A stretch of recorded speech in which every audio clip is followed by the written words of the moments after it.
studio's perpetual hum was my true home. For a decade, I, Leo Vance, had tamed chaos here, turning noise into music, whispers into tracks. But the parcel that arrived that Tuesday held a silence I couldn't master. A plain cardboard box.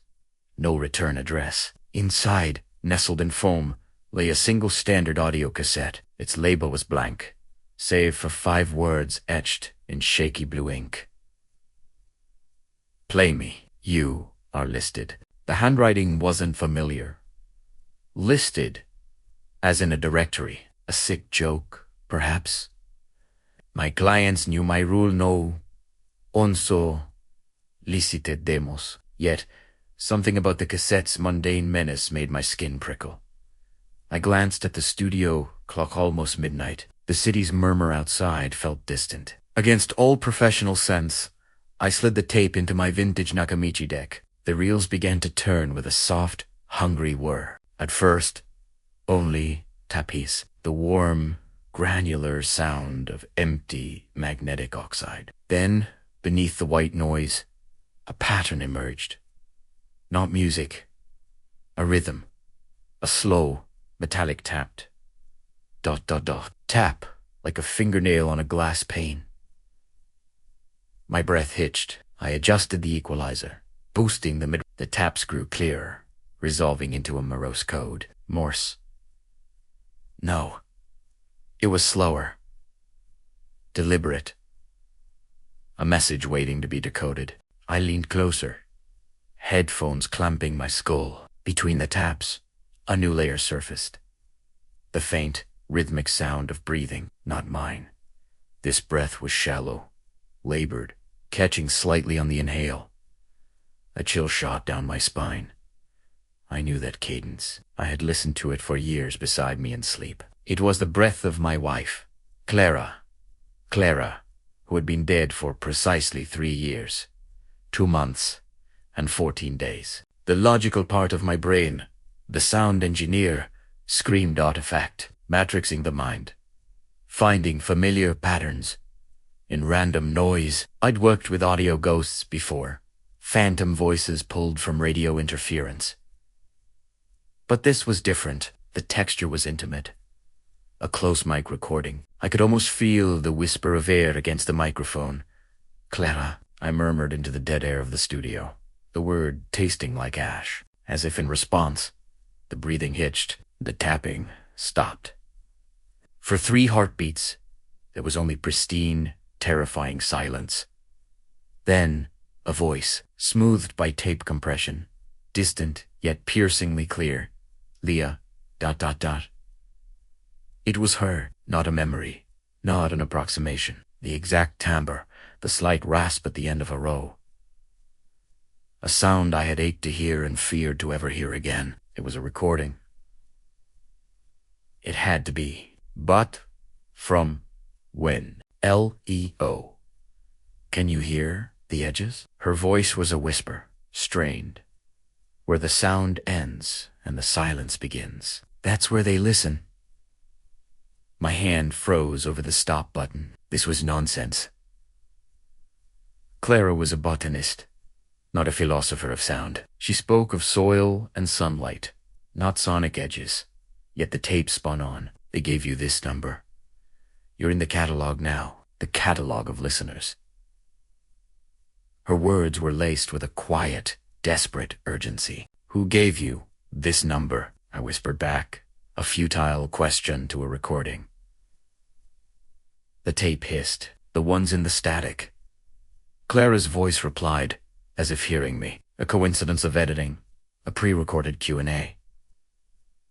It had to be. They live between frequencies. They collect ... attention. You've been tuning into them for years, Leo. Every time you cleaned a signal, you brushed against them. A wave of nausea hit me. This wasn't a message. It was a diagnosis. The tape continued. Clara's voice explaining the impossible. A realm adjacent to ours, accessible through auditory liminal spaces, the pause between radio stations. The decay of a reverb tail. The absolute zero of digital silence. Entities that fed on focused listening. My work, my obsession with pristine sound, had made me a beacon. "The cassette is a key," she said, "and a test. If you heard the tapping, you passed. You're susceptible." Susceptible to what? My voice cracked. The recording offered no answer, moving to a new refrain. "They have a taste for you now, Leo.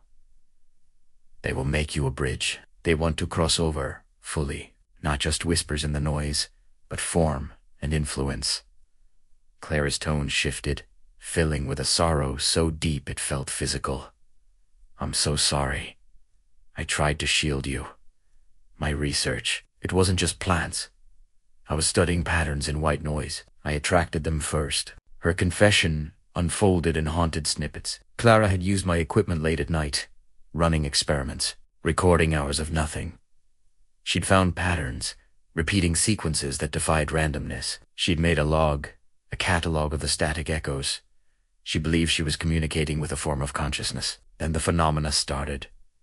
Whispers from unused speakers, figures in peripheral vision that vanished when faced directly. She'd hidden it all from me. "I thought I could understand them." Clara's voice broke, but they were understanding me. Learning how to sound human, how to sound like da-da-da, love. The tape hissed violently. A burst of distortion. When her voice returned, it was colder, flatter. "They used my memories of you to craft the perfect lure, to pull you in after I was gone. The accident, Leo." It wasn't an accident. My car radio. It screamed a frequency that shattered the glass. I recoiled, the headphones clattering to the desk. The studio lights flickered. The air grew thick, heavy. I could still hear her final words tinny from the speakers. "They are coming through the tape. Destroy it. Destroy every copy and run. Don't listen to the..." The sentence was severed by a squeal of feedback so high-pitched it felt like needles in my teeth. Then, absolute silence. The tape had reached its end. The reels stopped. I sat in the sudden void, my heart a frantic drum. A cold sweat coated my skin. Hallucination. Grief-fueled psychosis. A elaborate, cruel prank. Any explanation was preferable to the one the tape offered.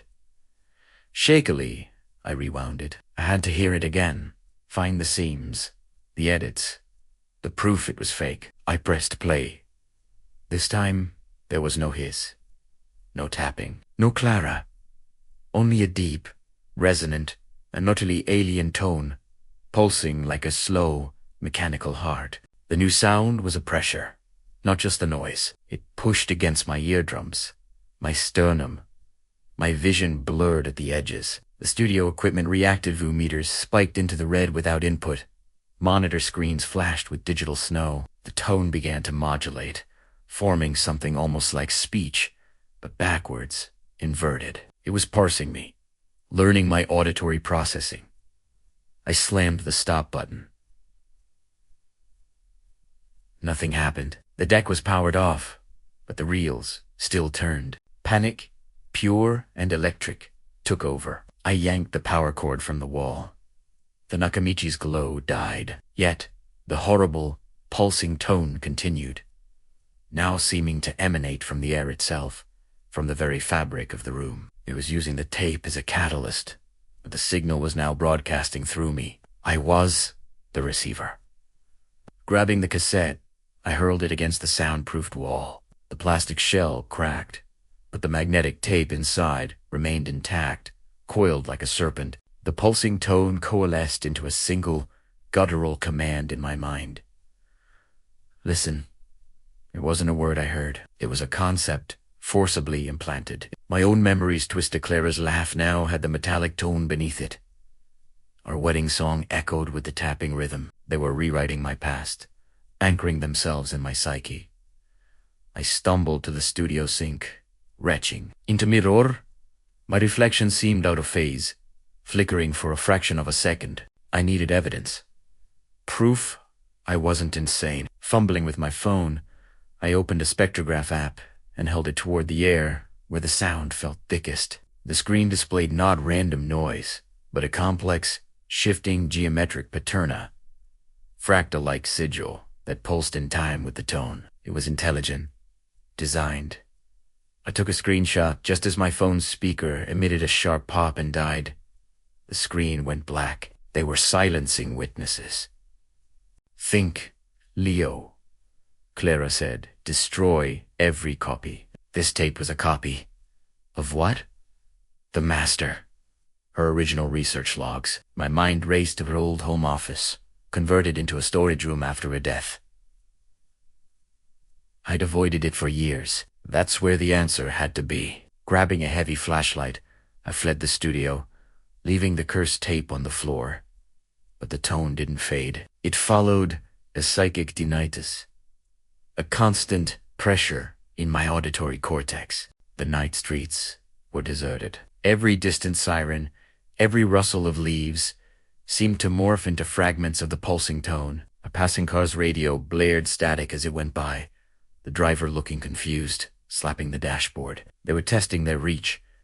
My apartment felt alien. Clara's office door was a barrier I hadn't crossed since packing her things. I took a breath, turned the knob. The room was a tomb of dust and memory. Her desk was neat, frozen in time. I ignored the familiar ache and began searching. No tapes, no hard drives. Then I remembered her greenhouse nodes. She kept a digital voice recorder for plant observations. I found it in the bottom drawer, a small black device. The battery was dead. Praying, I plugged it in. It powered on. The file lists showed hundreds of entries labeled specimen log. I scrolled to the earliest, dated months before her accident. I pressed play. Clara's warm, alive voice filled the room. Log 1. Attempting to isolate anomalous acoustic patterns within generated white noise. Using Leo's preamp, sensitivity is ... double quotes. Her tone was professional, curious. I fast-forwarded. Dozens of logs detailed technical settings, dead ends. Then, around log 40, her voice changed. Tense. Pattern is consistent, not random. It's responding to external audio stimuli. It mirrored the melody. I hummed. This is not pareidolia. The logs progressed, a descent into wonder and dread. To describe conversation, she'd ask a question into the void, and minutes or hours later, the pattern in the noise would shift, forming an acoustic answer that, when sped up, resembled speech. It calls itself the echo, she said, a mix of fear and fascination in her voice. It claims to be a refugee from a dimension of pure sound. It says it's lonely. It wants to learn to be. My blood ran cold. The entity had lied to her, presenting itself as benign. Log 60. The echo is asking about our life. It says it's fascinated by a human connection. I feel uneasy sharing, but it's so isolated. Double quotes. I clenched my fists. It was profiling me through her. Log 70. A frightened whisper. It imitated Leo's voice today.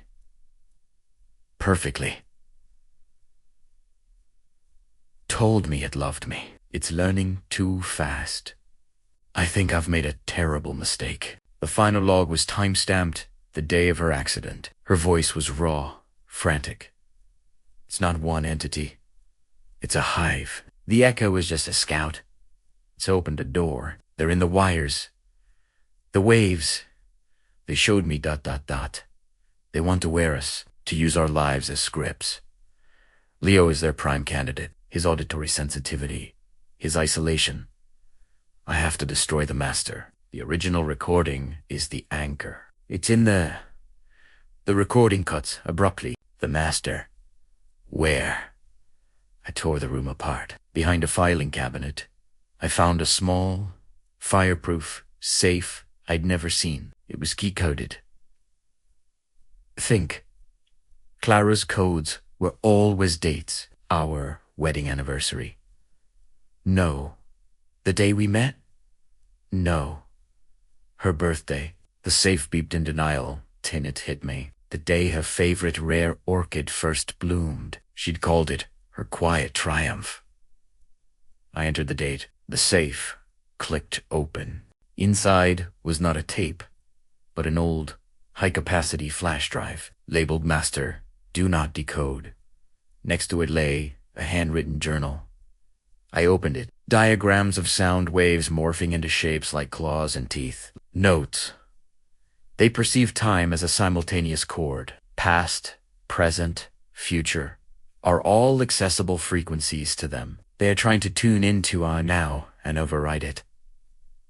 The last entry was a schematic of our car's audio system, with the word resonance circled. I plugged the flash drive into my isolated laptop air-gapped for secure client work. It contained one massive audio file and a folder of corrupted text documents. The audio file was named echo_prime.wav.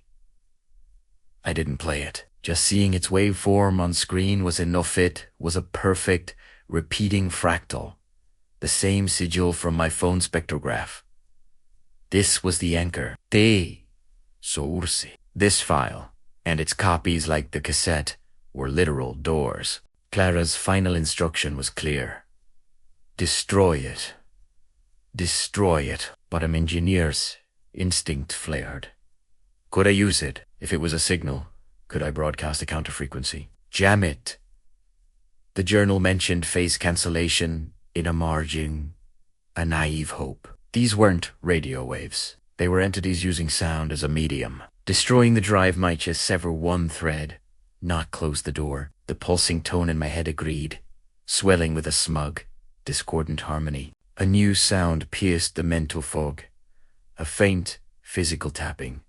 Tap ... Tap. Coming from the living room window. Not in my head reel. I crept out, flashlight raised. On the other side of the glass, in the dark, something was pressed against it. Not a face. A shapeless, shifting blur of darkness that absorbed the streetlight. Where its head might be, the glass vibrated, producing that exact, morbid tap. It was mimicking the cassette. Learning to interact. Fear paralyzed me. The thing outside focused. The tapping grew rapid, insistent, then formed a crude rhythm. A rhythm I knew. The first 4 notes of our song, mine and Clara's. Stop it, I growled. The tapping ceased. The dark mass seemed to recede, melting into the night. A warning, a demonstration of its reach.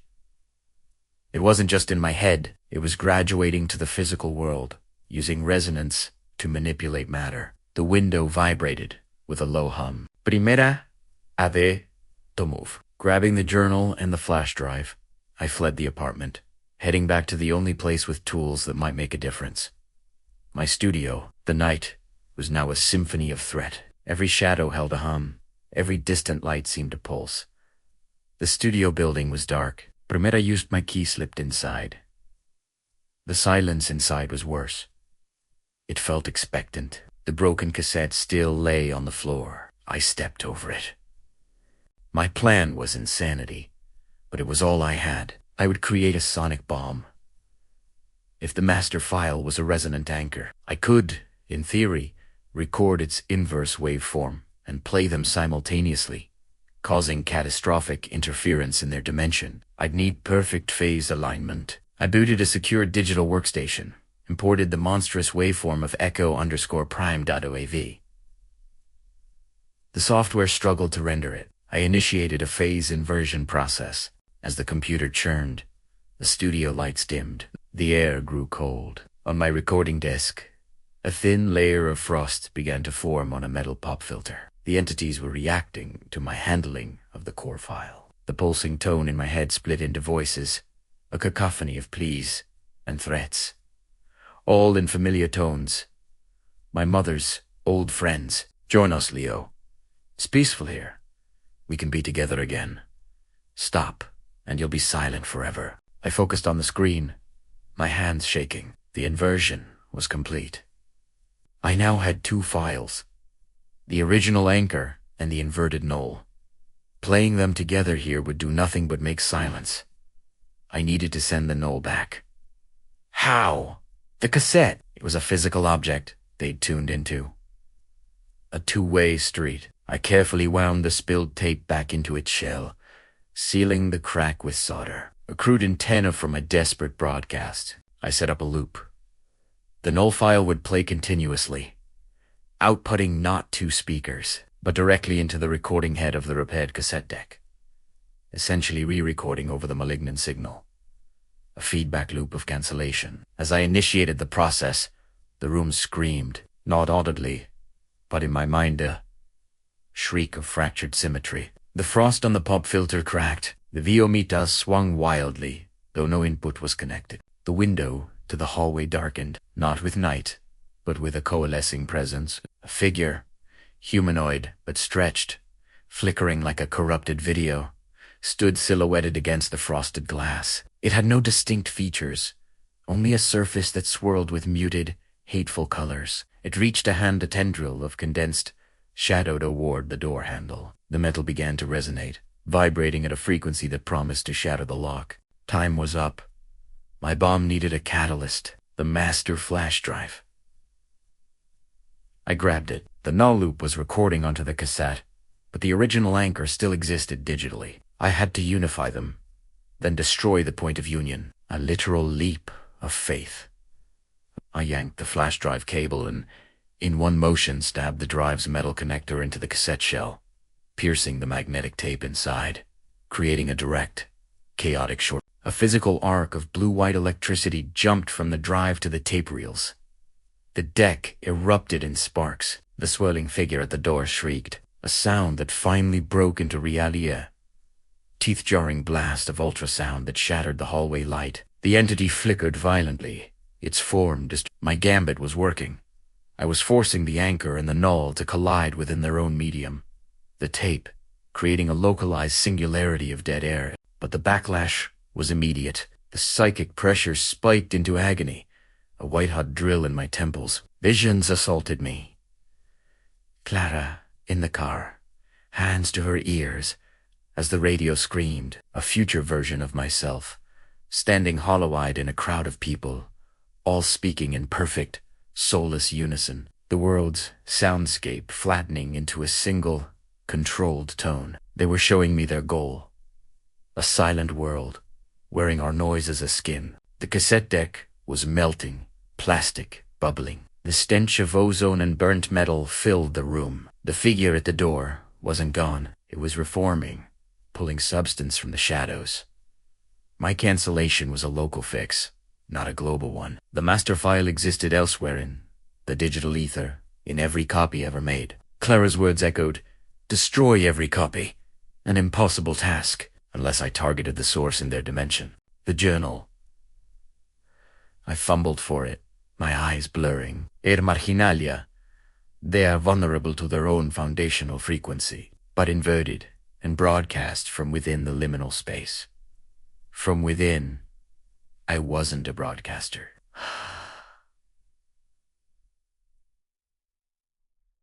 A bridge. The pulsing tone in my head, it wasn't just an invasion. It was a connection. A two-way signal. They were in my auditory cortex. I could use myself as the antenna, the conduit to send a null back to the source. It was suicide. To focus that much null energy through my own brain would likely burn out every circuit that made me me. But it was the only way to hit them where they lived. I took the headphones, plugged them into the dying deck. I would feed the null loop directly into my ears, at maximum volume, and use my own neural connection to them as a waveguide. A human fuse in a sonic bomb. I looked at Clara's photos on my desk. I'm sorry, I didn't listen sooner. Before I could put the headphones on, the entity struck. The door didn't open, it resonated apart, the wood splintering along its grain with a sickening crunch. The figure flowed in, a cascade of darkness and wrong color. It had no face, but I felt its attention fix on the flash drive still sparking in the cassette deck. It extended a limb, which sharpened into a blade-like frequency, aimed to sever the connection, to protect the anchor point. Instinct took over. I grabbed the soldering iron, still hot from my repair, and lunged not at the entity, but at the studio's main circuit breaker. I stabbed the metal contacts, a shower of sparks, a loud pop, and the room plunged into total darkness, ambuliously silent from all machines. The only light was the eerie, dying glow from the melting deck and the faint, swirling bioluminescence of the entity itself. It hesitated, disoriented by the sudden cut of power. In the sudden dark, my other senses heightened. The entity didn't breathe, but it emitted a subsonic vibration that made my fillings ache. It was searching, using sound like a bat. I held my breath, clutching the headphones. The null file was on the laptop battery, still running silently. I needed one last connection. Crawling, I found the audio interface cable and plugged the laptop into the headphones. A green signal light glowed in the dark. Ready? The entity detected the active digital signal. It turned a swift, liquid motion and was upon me. The cold was immense, a vacuum of heat and sound. I felt a pressure around my skull, like diving deep. It was trying to rewrite my neural pathways directly, to make me a permanent, obedient receiver. In that moment of ultimate violation, I slammed the headphones onto my ears and hit play on the no loop at full volume. What happened next wasn't sound. It was the absence of sound made manifest. A perfect, voracious silence tore through the neural link the entity had established with me. I didn't hear it. I was it. The null wave rushed back along the psychic bridge, a reverse avalanche. The entity's form contorted in on itself, its colors bleaching to gray, its vibrations stuttering into stillness. It was being unmade, not by noise, but by the absolute negation of its own signal. The feedback loop was catastrophic. 4 baud of US. The silence in my head wasn't peaceful. It was an eraser. Memories blurred at the edges. Clara's face, the name of my first pet, the melody of my favorite song all dissolving into white noise, then into nothing. I was the conduit, and the null energy was scouring me clean as it traveled. I screamed, but heard nothing. The entity before me fractured like glass and dissipated into motes of dead air. The pressure vanished. The cold lifted. I collapsed, tearing the headphones off. A ringing tinnitus filled the void. Normal, human, damaged eardrum ringing. The studio was dark, quiet, and empty. The cassette deck was a smoldering ruin. The flash drive was a melted lump of plastic. The master file was gone, at least from this world. On the floor, the cassette tape had disintegrated into a fine, black dust. I lay there for an hour, maybe more, checking the fragments of my mind. Basic memories held. My name, my profession. Clara. Her name brought a shape, a feeling of profound loss, but specific details. Her voice, her laugh were distant, muffled, as if heard through a thick wall. The price. I had sacrificed the clarity of my past to save my future. The haunting was over. The bridge was burned from both ends. Dawn's gray light filtered through the smoked window. I stood on shaky legs. The world sounded different, flatter, muted.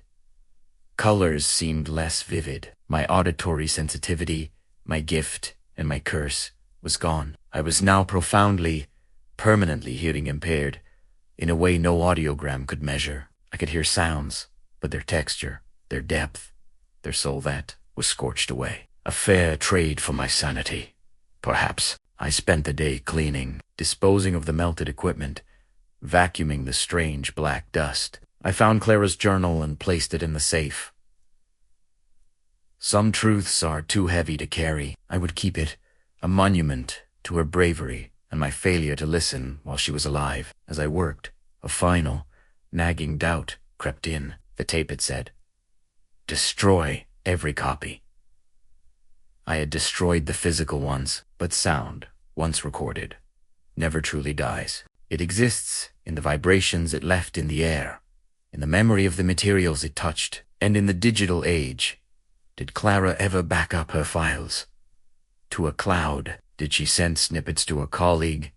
The Echo claimed to be a hive. I killed a scout, maybe a queen, but the dimension of static still bordered ours. The door was still ajar, just lacking a key. My actions were a respite, not a solution. The thought was exhausting. A week later, I was packing to leave the city. The studio was closed. I couldn't work with my damaged hearing. As I stacked boxers, my new basic phone buzzed. An email from an address I didn't recognize. The subject line was empty. The body contained only a hyperlink, no text. A trap.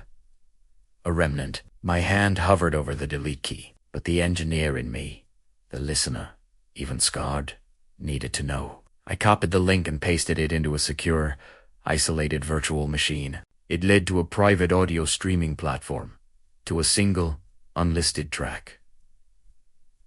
The track had no title. The waveform displayed was ... normal. A gentle, melodic rise and fall. Heart pounding. I put on cheap earbuds, volume low. I pressed play. It was music, a simple, beautiful piano piece. One I didn't recognize. It played for a full 3 minutes, flawlessly. No whispers, no pulses. Just music. At the very end, after the final note faded, there was a pause. Then a whisper. Not Clara's.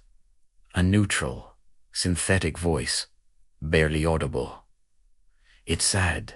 Signal received. Catalog updated. Listener status. Quarantined. Continue monitoring. The track ended. I sat in the silence of my empty apartment. The gentle piano melody, now the most terrifying sound I'd ever heard. They weren't gone. They were adapting, learning that overt horror failed. Now they were using beauty, using art as a new lure, a more insidious one.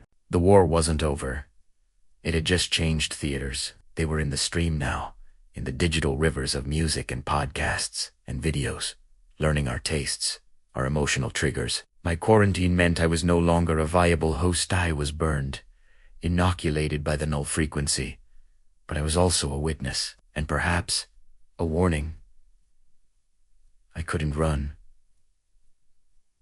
Not anymore. I had to learn to fight in this new, silent way. I didn't leave the city. I moved to a quieter apartment and began a new project. Not sound engineering. A blog. A plain, text-only site. I started writing down everything that happened in meticulous detail. I included the spectrograph image, my notes on the null frequency concept. I wrote about Clara, not as a ghost, but as a scientist who stumbled into a war. I didn't claim it was truth. I presented it as a work of fiction. The last tape. The blog gained a small following. Conspiracy theorists, audio engineers with their own strange tales, creative writers. In the comments, people began sharing experiences, unexplained noises in old recordings, voices in static, feelings of being watched by their own devices. Patterns emerged. I started cataloging them anonymously. Clara's work, but from the other side not. To communicate, but to document, to expose. I was building a new catalog of their incursions. My hearing never recovered its depth, but I trained myself to read spectrographs. Like others, read faces. I spent hours analyzing audio files people sent me, looking for the telltale fractal sihil, the unnatural coherence in noise. I found it more often than I wished. In a podcast outro, buried in the reverb of a popular song's bridge, hidden as an ultrasonic layer in a meditation app. They were seeding the world with silent anchors. I developed countermeasures. Simple ones. Open source. Audio filters. They could detect and phase cancel the echo signature. I released them for free. They were adopted by a niche community of paranoid sound editors. I didn't know if they worked on a large scale, but they gave people a sense of agency, a way to fight back against the static. It was a quiet, digital resistance. One day, An email arrived from a university parapsychology department. They had read my fiction and wanted to discuss acoustic anomalies for a research paper. I agreed to a call using a voice changer. The researcher, Dr. Eris, was sharp. She didn't laugh. She asked technical questions about the phase inversion process. At the end, she said quietly, "We've recorded similar ... structures ... in infocell surveys near historical sites of Mastroma. You're not alone in this." That conversation opened a door, a cautious, professional alliance. I provided the audio forensics. She provided the academic framework and access to shielded labs. We learned the echo wasn't purely extra-dimensional. It fed on human psychic energy, on trauma, on focused attention, on story. Every time someone listened to a haunted recording with fear or fascination, it grew stronger. Our modern world, drowning in audio and trauma, was a buffet for it. The fight changed again. It wasn't about destroying copies. It was about starving the source. We began a campaign, not of deletion, but of dilution. Creating and promoting healthy soundscapes, music engineered to promote neural calm, stories that ended with resolution, not fear. We fought art with art, signal with signal. It was a long, slow, unseen war in the substrate of culture itself. Years passed. I lived a quiet life. The blog became a respected, if obscure, resource. I never got my old life back. Clara's memory remained a soft focus photograph in my mind. A story I knew was precious but could no longer feel viscerally. That was the permanent scar. Sometimes, in deep silence, I feel a faint, familiar pressure, like a distant star's gravity. The echo is still there, in the static between stations, in the quiet after the power goes out. It is patient. Dimensionally, it has all the time in the world. I am not. So I keep working. Writing, analyzing, collaborating with others who have heard the edges of silence and understood the danger. We are the listeners. A network of damaged, attentive people guarding a frequency no one else should have to hear. Our weapon is awareness. Our shield is skepticism toward things that sound too perfect or whisper what we most desire to hear. If you're reading this, be careful what you listen to. Pay attention to the silence between the notes. If you hear a pattern in the noise that feels personal, that knows your name, turn it off. Don't lean in. And if you find an old tape, a strange file, a recording with no origin, consider destroying it or send it to me. My inbox is always open. I'll analyze it. I'll tell you if it's safe, because some stories are meant to be told, and others are meant to be erased. The world is loud enough. We don't need parasites in the silence. So let me end my story here with a simple human sound. The tap of a keyboard, the sigh of a man who is seen behind the curtain, the hopeful, fragile belief that by sharing this, I make the static a little less hungry, the silence a little more safe. This has been my testimony. My last tape. Now, it's your turn to listen. Carefully. Author's note. Innuers.